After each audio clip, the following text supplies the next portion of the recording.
Hi everyone, it's Suzanne the Beauty Shaman, and today I thought I would conduct an interview with the fabulous Ben Fuchs, who created the skincare line Truth Treatments. Now, as you know, if you've been watching my YouTube channel, I did a review of his products because I really love them. I think they're wonderful.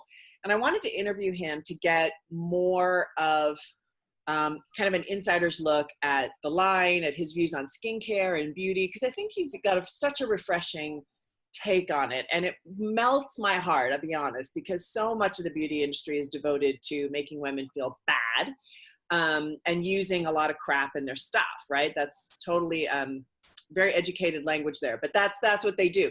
So I love Ben's take. So I just wanted, I'm going to do an exciting interview today with Ben. Ben is a cosmetic chemist. I had to write it down, right? It's fairly complicated stuff. Cosmetic chemist, nutritionist, compounding pharmacist, researcher, and educator. So he's got a lot going on, okay? So hi, Ben. Welcome to my show. Hi, Suzanne. See you. Thanks for doing the show. It's lovely to see you and talk to you today. Nice to see you as well. So let's start with what interested you in doing Truth Treatments, because you've had a long history, like a 30-year history in the industry. Just give us kind of a snapshot of what kind of drove you to do this line, because it's such an unusual line, totally different from anything out there. Where'd you get it? Yeah. Because I was tired of the dishonesty. Okay. I'm a pharmacist. You know, you read my bio, and there's a lot of things I do: researcher, cosmetic chemist, pharmacist, educator, all of those things. And I am all of those things. But most importantly, I'm an advocate for the consumer, and I am a therapist. Yeah. I want my consumer to be better and to feel better and to look better. And I was so sick of the dishonesty and the predatory and exploitative nature of the skincare business that is really run by people who don't have those interests in mind. You know, when you use a skincare product as a consumer, you want that thing to do something positive for your skin. And while skincare purports to be able to do positive things for the skin, as it turns out, nothing could be further than the truth. The fact of the matter is most skincare products are made with enormously high concentrations of water, 90 to 95% water sometimes, fillers and silicons and waxes, not to mention toxic material like preservatives and fragrances and sunscreens and emulsifiers and surfactants, things that can disturb the chemistry of the skin. So much so that when people put a skincare product on their skin, far from it making a positive difference in the skin, more likely than not is going to make no difference, and very likely is going to make a negative, or have a negative effect on the skin. And the only thing that's positive about these kinds of skincare products are the advertisements and the commercials and the songs that they sing and the celebrity endorsements and the mendacious and misleading kinds of copy that imply things that don't really happen, that imply benefits to ingredients that aren't really there. And I'm just sick of it. As a therapist, as a consumer myself, and as an advocate for people's skin, I wanted to create topical skin products that really did make a difference. And the reason they're so significantly different and so significantly distinct in the marketplace is because they do make a difference. I formulated them with techniques and strategies that came from my intuition, as well as my background as a compounding pharmacist working with people who had broken skin, so that they would create not only a difference, but a visible difference and a dramatic difference and a difference that people could assess quickly, and not just a difference that was superficial and cosmetic, but a difference that was actually healing. So much so that when you put it on a cut or when you put it on a scrape, the truth, that is, my Truth Treatment products on a cut or scrape, you can visibly and dramatically accelerate the healing of that cut and that scrape. And to me, that's what anti-aging skincare should be all about. Right, exactly. Now, what kind of, like, you were in the skincare industry. I mean, you were making skincare lines. You were observing all of this. You worked, what company did you work for? Was it Blistex? I started working for Blistex. Well, I didn't work for the Blistex company. I worked for the research, the professor who developed the product. He was a researcher by the time I was in pharmacy school. And I got in my internship hours while my fellow colleagues, my fellow students were getting their internship hours in drugstores. I was getting my internship hours with Dr. Jones in the Blistex research lab, learning from A to Z how you make a skincare product, how you formulate a skincare product, what ingredients were, testing was, research on the lips and on the skin, and I mean, just an A to Z background in how you formulate and design a skincare product. So I left pharmacy school with already a kind of an idea that I could create skincare products that would have a medicinal effect on the skin, a healing effect on the skin. And when I went to work in drugstores and I saw what most products were, I was like, you know what? The skincare world needs me. The skincare world needs the ideas that I can come up with, and that's how I started my first company, which I sold a few years ago. And those products were the precursors to the truth, which is the culmination of everything that I've learned over 35 years. So what does the truth treatments bring to the table that other lines don't? I mean, obviously we want to kind of avoid comparison in some. I don't like attacking other. Yeah, I don't like exactly. I mean, but what is it particular about? In terms of distinction, what I wanted to provide for you, the consumer, was topical agents, topical products, if you will, that were composed of 100% active and functional ingredients. Right. I didn't like the fact that people were buying a product that was 90% water and another 5 to 6 to 7, even up to 9% nothing. Silicone, oil, fillers, things that didn't do anything for your skin. It's like, why should you have to pay for the manufacturer and the marketer to be able to bring a product to marketplace? Which is, in essence, what's happening when you buy a product. You're subsidizing his formulation costs. You're subsidizing his product costs. You're subsidizing and helping that guy sell you the product. And that's not what you want. Why should you spend your hard-earned dollars helping a manufacturer sell you a product? So maybe you could share. I love this. And you told me a story once, and I kind of want you to retell it because I think this is a really valuable point about how the skincare industry kind of got started and why, like where it came from. This is not a historic, like this is really just a modern day thing that started kind of being sold and then were sold crap. So how did that, can you tell that story? Well, first of all, you have to keep in mind that we didn't really understand the skin until the 1990s, believe it or not. We didn't really get into all the components that were in the skin, all the building blocks that were in the skin, how to enhance cell growth, skin cell growth, how to suppress it if necessary, what skin diseases were, until the 1990s. When I was doing my research for the Ballistic Corporation in the 1980s, it was the stone age of skincare. That was the 1980s. Now, if you can imagine that the 1980s was the stone age of skincare, then you can kind of further imagine what the state of skincare science was like when skincare products were first brought to the marketplace in the 1880s, 100 years previously. It all started with a lady named Helena Rubinstein, which I don't know if you've heard of. There's a makeup company or a makeup line called Helena Rubinstein. But this company was named after this gal who came from Russia in somewhere in the 1870s or 1880s. And she had been making like homemade skincare products in her kitchen in the Ukraine, I believe, or somewhere in Russia, or somewhere in what was called the Soviet Union. I don't remember where it was. She came off the boat in the United States. She didn't have any money. She didn't know what she was going to do. So she decided she was going to get into the skincare world. But the problem was the only people who were really using skincare products in the 1870s and 1880s were prostitutes and actresses. Yeah. And so it was a tall order for her to get the ordinary housewife at the time to actually put skincare products on. They weren't really using skincare products. So what she did is she started to promote skincare as being a sign of strength, a sign of femininity, a sign of womanhood. Now keep in mind, this is the late 1880s, 1890s. Women were starting to get a little bit more powerful in the marketplace. They're starting to get a little bit stronger. The women's right to vote movement was coming out then. You know, we think of women's lib as being a 1970s issue and a 1960s issue. It really began in the early part of the 20th century. And this idea that women could express their strength and their femininity through skincare products was promoted and taken advantage of by Helena Rubinstein. And she got women to believe that, oh, if you just rub this thing on your skin, you'll have nice, beautiful skin and your man will like you better and you'll be more feminine and you'll be more of a woman. The problem is we didn't really understand the skin in 1880 and 1890 and 1900. It looked like, much like it looks like to the average person today, that it's just kind of a covering for the inside.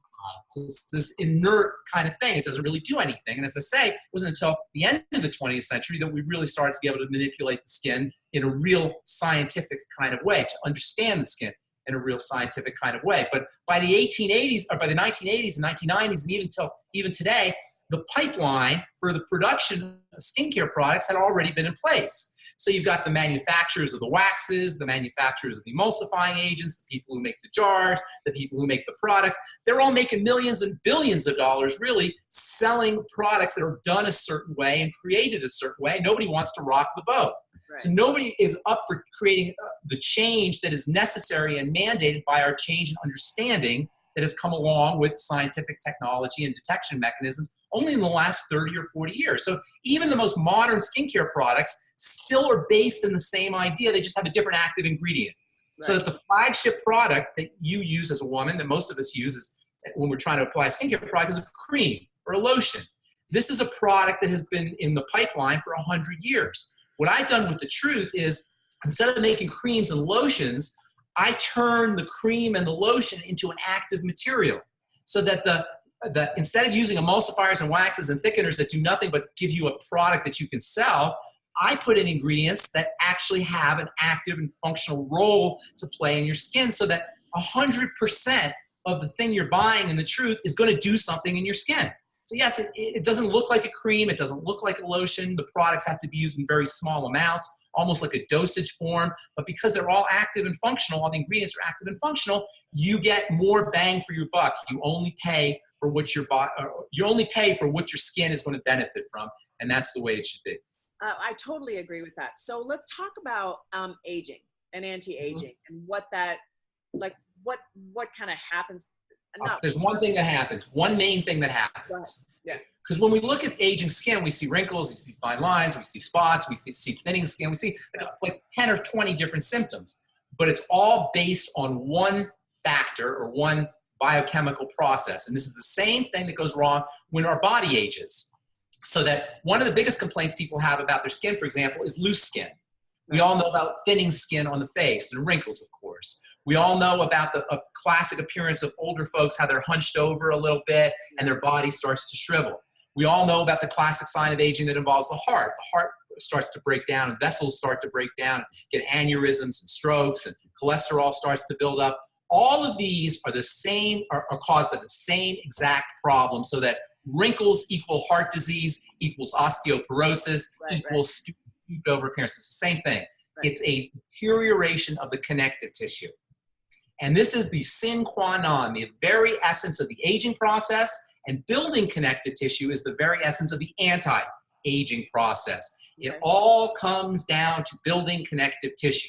Now, connective tissue deterioration is caused by toxicity, it's caused by malnourishment, it's caused by a problem with oxygen, either lack of oxygen. So internally, when it comes to building connective tissue, whether it's the collagen connective tissue in your skin, or whether it's the connective tissue in your bones, or whether it's the connective tissue in your blood vessels, or whether it's the connective tissue in the interior part of your body, the key to building connective tissue is internal. That means making sure you're using connective tissue building supplements, for example, things like essential fatty acids and cartilage and high hyaluronic acid and silica and zinc and vitamin A, making sure you're using connective tissue building foods, which are especially protein, especially bone broth protein, especially whey protein and egg protein.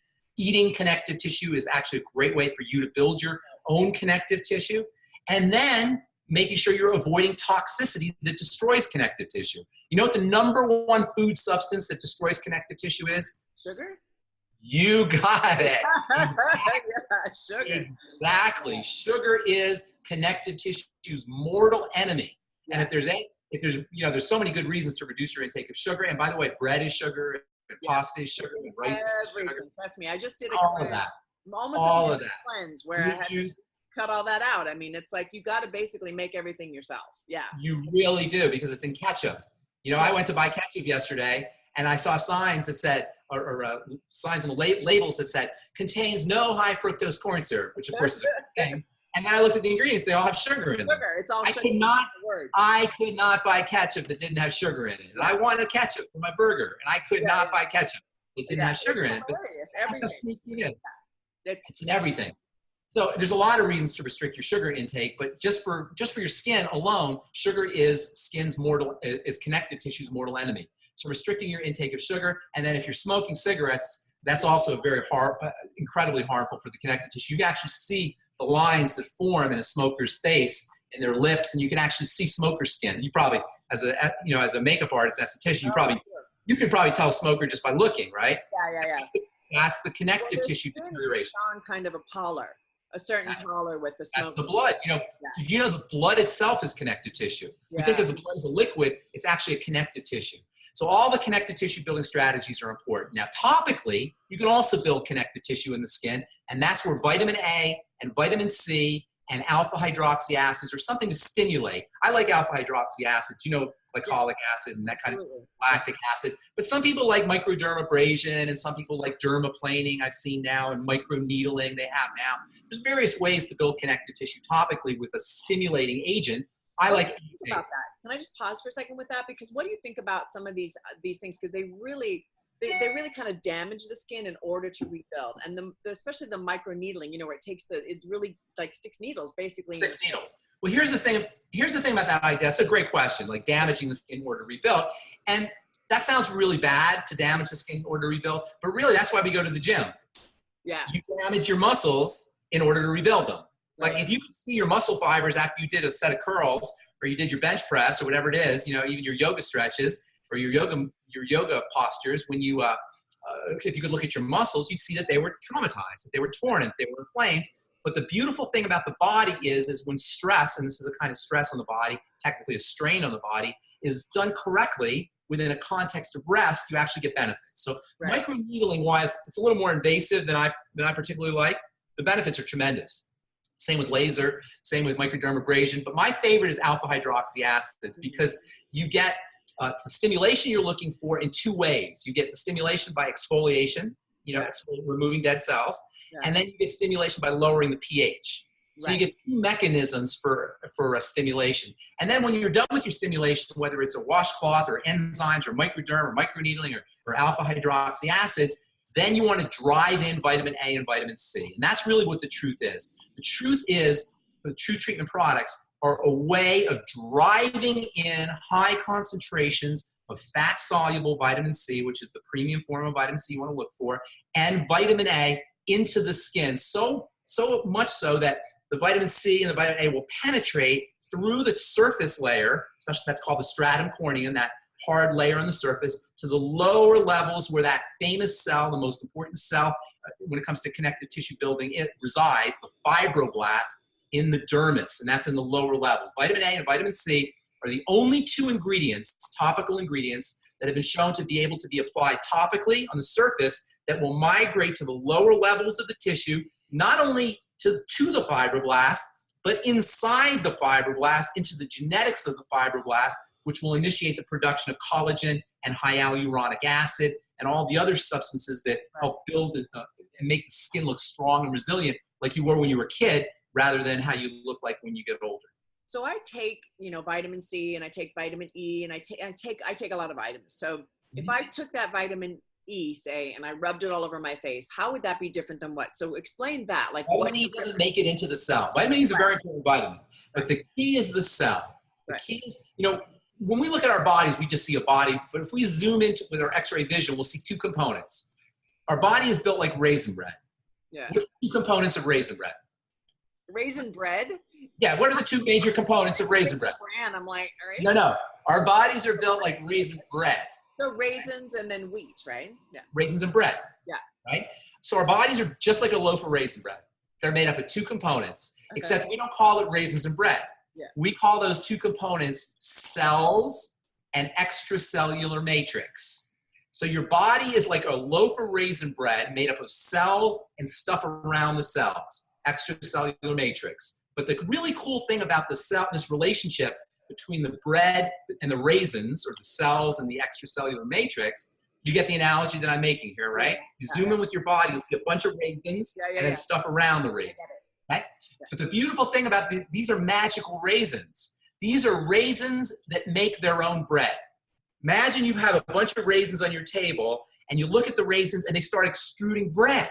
And all of a sudden you have a loaf of raisin bread from the raisins. So our cells are like magical raisins, but it's even better than that because the cells, the raisins / cells, make the bread / stuff. And by the way, the collagen is stuff and the elastin is stuff and the hyaluronic acid is stuff. So the cells are making all this stuff, but then the stuff feeds back to the cells and the stuff nourishes the cells, the stuff oxygenates the cells, and the stuff detoxifies the cells, which then make more stuff, which then feed and nourish and oxygenate and detoxify the raisins, which then make more stuff. You get this whole circle going on. Right. When we're aging, the aging starts at the level of the cell, which then no longer can make the stuff, which then can no longer feed the cells, which then make less stuff, which then can no longer feed the cells and oxygenate the cells, and you get this downward vicious spiral. So the key to anti-aging is to make sure the cells, the raisins, are healthy enough to make the stuff. Most skincare products talk about the stuff. Oh, we're going to give you collagen, and we're going to help your collagen. We're going to give you high hyaluronic acid. No, that's the stuff. We want to be at the level of the raisin. We want to be at the level of the cell. And there's only 3 things that you can do to increase the activity and the health of the cell so it can make more stuff.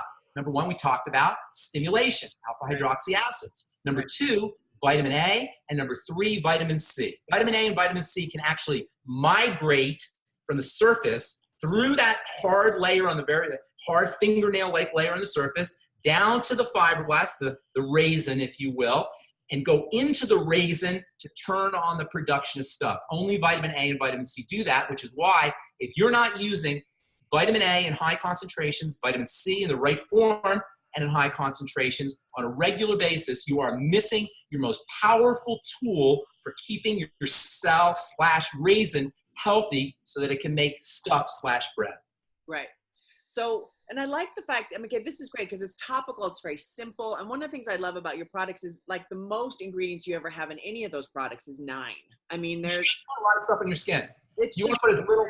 Simple. And I find that really wonderful. The other thing I find really wonderful, maybe this is just me, but you know, you've said you don't need eye cream. You don't, like the skin under your eye is no different than the skin anywhere else. That's basically a lie of the cosmetic industry. And I used to, you know, I've worked in cosmetics for, you know, I don't know how long, I don't want to add it up, but it's been a long time. And I said that speech to customers, like, you need eye cream. And I stopped using eye cream. And now I just take my Truth Treatments, The skin on your eye is the same as the skin on your thumb. It's the same as the skin on your ear. It's the same as the skin on your chin, on your butt, on your big toe, on your knee, everywhere else. Skin is just skin cells and stuff. Right. Feed the fibroblasts. The fibroblasts here, you got them everywhere else. Stimulate the fibroblasts, let your skin do the rest. It's just another way to sell products, and it's another reason why I came up with the truth. Another one of the lies, dishonesty that's in the skincare business. And even when you think about it as a layperson or as a esthetician, doesn't it make sense? I mean, skin is just skin. Why would the skin here be any different than the skin anywhere else? Right. Not a day goes by, letters all the time, and not a day goes by when not 1 or 2 or 3 of those letters are about, oh, what do I use around my eyes? Or can I use it on my eyes? Or can you recommend an eye? You know, I'm sure you get those same exact questions. Oh, totally. Yeah, absolutely. And I get all of it sitting in my chair. So I do love that. I love the fact too that you have very few products. I mean, this is something I really love because when I, have my daily thing, it's not, I mean, I used to really buy like 7 products. I mean, Right. You shouldn't need 7 products. Right. These are treatments. Yeah. These are treatments. You don't need a lot of treatments. I made a morning and night treatment, a morning treatment that's lighter than the night treatment. The night treatment's a little bit heavier. Made a once a week or once every 10-day retinol product. You can't use retinol every day. You give your body some time off. And then I have a healing cream that I made as well. I'm going to have a couple new products coming out. I have a cleanser coming out, and I have a little mister coming out, and a home peel that you can use, like a home peel kit, a home peel product that you can use to help exfoliate. But and then a shower gel, and that's basically it. You don't need a lot of different products. Right. No, I totally agree. The other thing I love is that, in my conversations with you, we always talk about skin in a holistic way and in a healing way and in a whole body health way.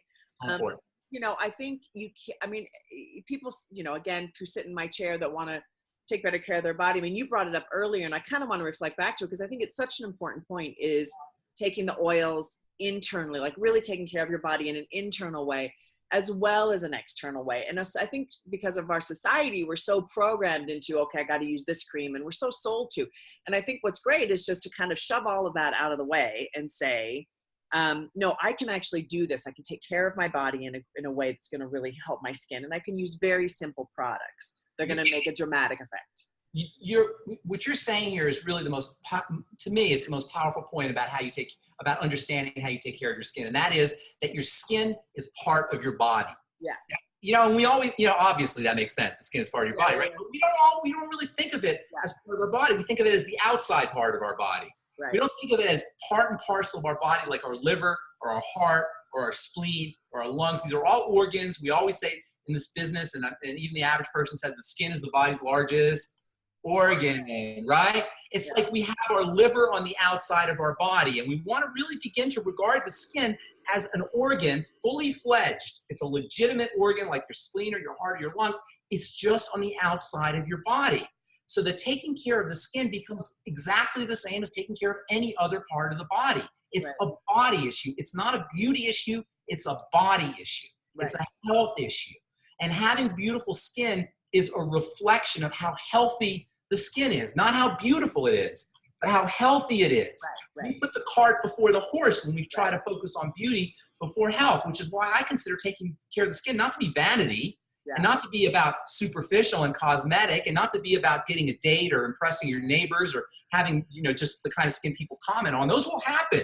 You'll impress your neighbors, and you'll impress your date and your husband and your wife if you have beautiful skin, but it's because you're taking care of the health of the skin.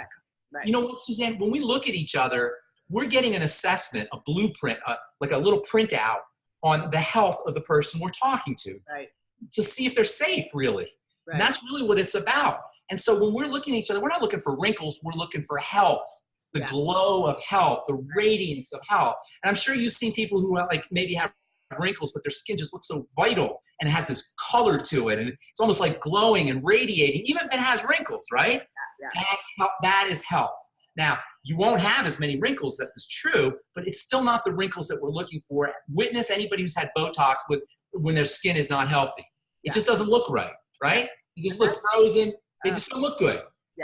I'm sure you've seen it. Pet peeves. I mean, I've had people sit down in my chair and they've had all kinds of work done and they just kind of look weird. Because it's not healthy. It's not healthy. And they're obviously trying to meet a certain standard. And it's like, look, let's just forget about that and take care of our body, take care of our health, and really take care of your skin. And then, if you want to do something like have, that enhances it. Then it enhances it. Yes, absolutely. Go at it from a place of health and a place of vitality. And you had made this point in one of our other conversations about what women are trying to do is find that essence, that happy, glowing essence in a bottle. That's what they're looking for. In a bottle. It exists internally and in your health and in your skin. I mean, it's not what we've been sold to believe it is. And I think we've got to kind of separate that.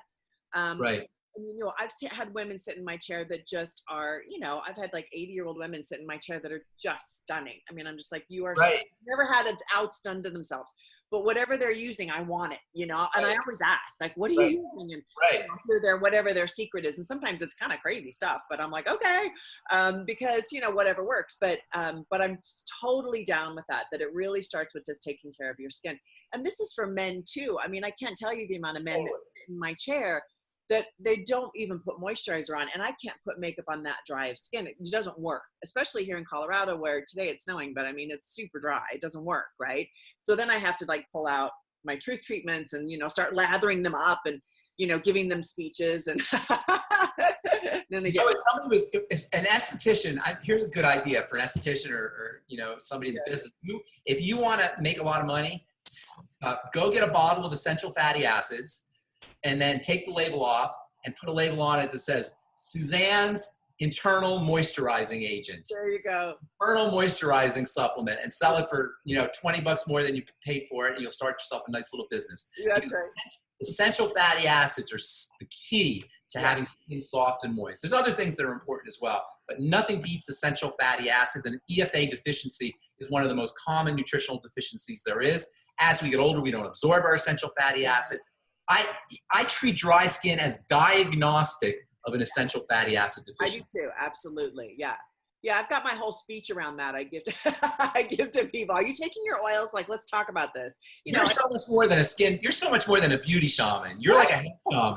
You really are. I kind of am, and and I'm constantly looking at new ways to be healthy, and because it radiates out, it really does, and I think it's also spiritual well-being. I mean, there's kind of everything goes into it. Absolutely. I call it SMEP, spiritual, mental, emotional, physical. Yeah. And I don't want to ever be guilty of being the kind of nutritionist or skincare professional that says, here, just use this cream, just take this supplement. How you think changes how your skin is, how you feel. Your emotions and your feelings change how your skin is, and your whole body, really, and our connection to spirituality. When we're in fear mode, whether it's because we have existential fear, we're afraid of the world, or we're thinking fearful thoughts, or we have fearful feelings and emotions. We secrete cortisol. Our body doesn't grow and heal as fast as it should. Skin hormones are suppressed. The skin becomes thinner. Connective tissue doesn't grow. We make more skin oils. I mean, there's all kinds of things, all kinds of problems that are associated with the fear response. So just learning to, the opposite of fear is love. So just learning to love the world, love ourselves, love our neighbors, love spirituality, or love God. All of these are powerful strategies that are just as important as essential fatty acids, just as important as topical vitamin A and topical vitamin C. And if we're really interested in health, we've got to address all of those levels, spiritual, mental, emotional, as well as physical. I'm in total agreement with you, and that's why I just love you, and I love your line, and I Thank so you. Fabulous, and I'm so grateful that you made it, and that we have it, and I have it to offer to my audience, because I feel like there's there's very few lines that I actually feel like really hit kind of the key component of what the skin really needs, and it's not just there to sell a branding idea. What I mean? Give credit to yourself, Suzanne, because you know what? Your understanding of all of these concepts says a lot about you. And in fact, if you had a laboratory and and you were making products, you'd be making products just like this. You'd be making treat products just like this because you understand all of these concepts. So give yourself credit, because you're working directly with people. I'm not working directly with people like you are, but you're taking this message and you're working directly with people, changing lives. Because when you recommend essential fatty acids for their skin, you're reducing their risk of cancer and heart disease. Right. When you address the spiritual, mental, spiritual, mental, and emotional natures of their skin, you're changing their spiritual and emotional and mental natures of their lives. You're giving them better lives in addition to giving them better skin. So give yourself credit there, Suzanne.